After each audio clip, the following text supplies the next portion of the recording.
세브란스 내부민내과 차동수입니다.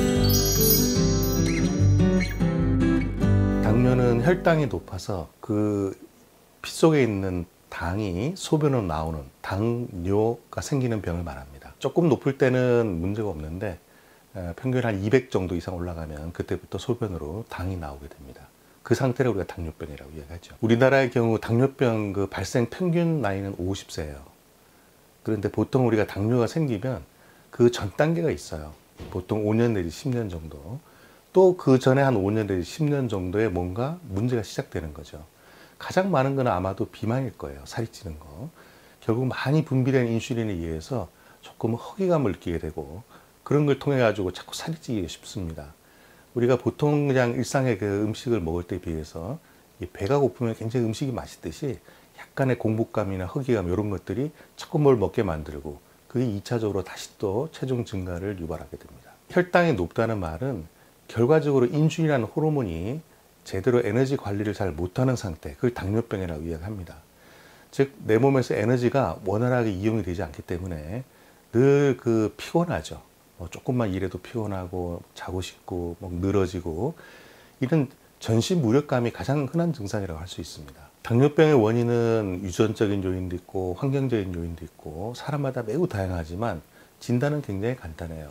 그래서 공복 상태, 즉 8시간 이상 공복 상태에서 100이 넘어가면은 일단 정상을 벗어났다고 봐야 되고 126이 넘으면 그냥 그 자리에서 당뇨병을 진단할 수 있습니다. 당뇨병이 오는 원인은 여러 가지가 있겠지만 가장 중요하게는 인슐린이라는 호르몬의 기능의 감소입니다. 이 인슐린 기능은 보충되거나 또는 보완되지는 않습니다. 즉 계속 소모해 가는 기능이기 때문에 당뇨병은 낫는 병이 아니죠.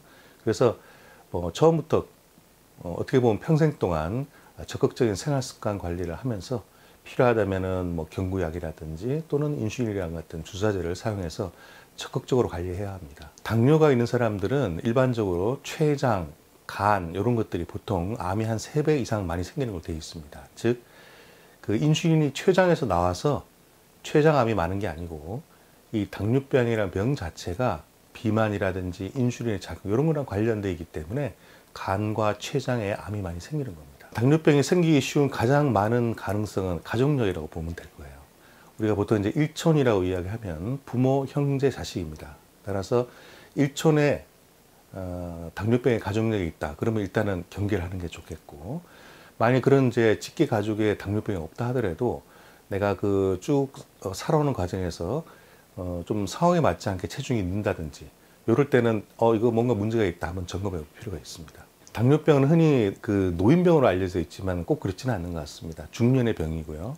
그 원인은 오히려 장년기부터 생기는 것 같습니다. 그래서 적어도 한 30 넘으면 그때부터는 체중 관리라든지 또는 적극적인 생활 개선 이런 걸 통해 가지고 건강을 관리해야지 그 시기를 놓치면은 나중에 다시 되돌리고 싶어도 돌아갈 수가 없거든요. 그래서 현대인에서 대사 질환을 막기 위해 가장 중요한 것은 체중 관리, 그 다음에 적절한 육체적 활동, 그런 스트레스 관리 이런 것들이 되겠습니다.